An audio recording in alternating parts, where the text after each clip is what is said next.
Hi, I'm Hazel Zhang, and I'll be presenting to you Shock Index Pediatric Adjusted versus Pediatric Trauma Score in the ED. So many scores, so little time.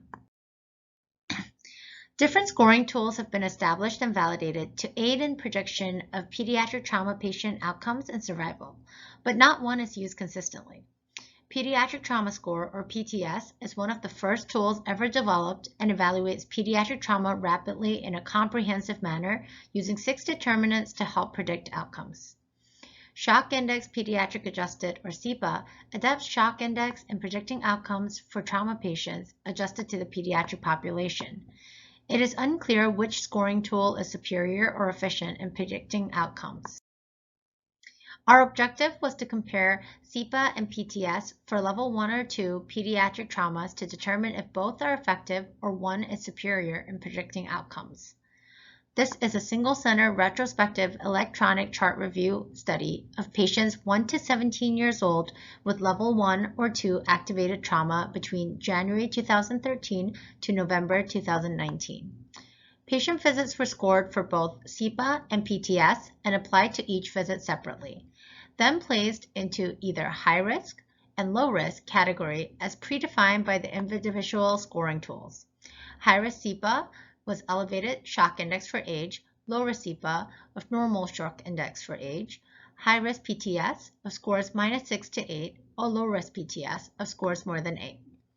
Our outcomes of interest looked at hospital admission, ICU and hospital length of stay, and complications such as ventilator use, moderate or major liver or spleen lacerations as determined by ICD codes, blood product use, high index severity score of more than 15, and fluid bolus use.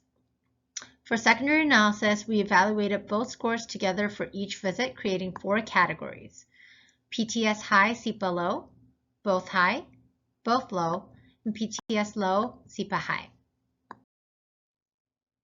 Of 1,442 patients, 750 met inclusion.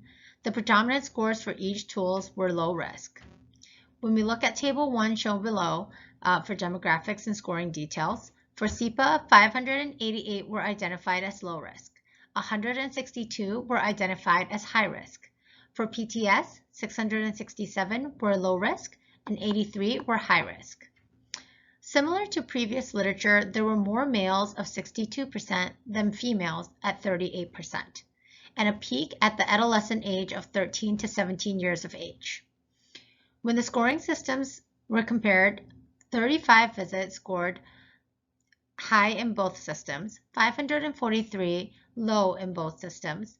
SIPA low PTS high was 48, and SIPA high PTS low was 124. This figure shows the odds ratio for high-risk PTS and high-risk SIPA compared to the subsequent low-risk groups. As you can see in the figure below, all outcomes had an increased odds ratio except for fluid bolus use of PTS. Table 2 shows odd ratios for high-risk PTS compared to high-risk SIPA showed for outcomes such as admission, ICU admission, level 1 trauma activation, complications, and high index of severity. These were all more likely for high PTS than it was for high SIPA.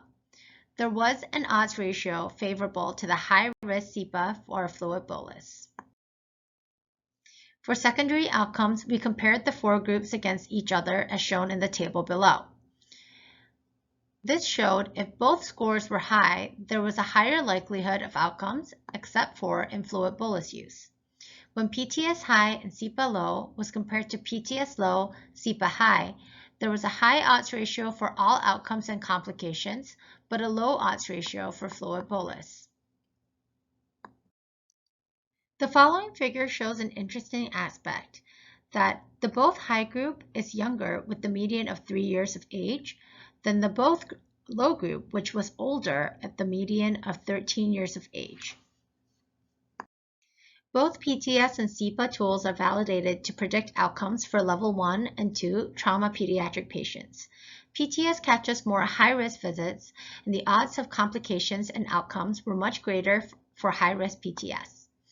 PTS would be beneficial to use for critical patients to predict outcomes and complications, especially if they're being admitted or being evaluated with the surgical team.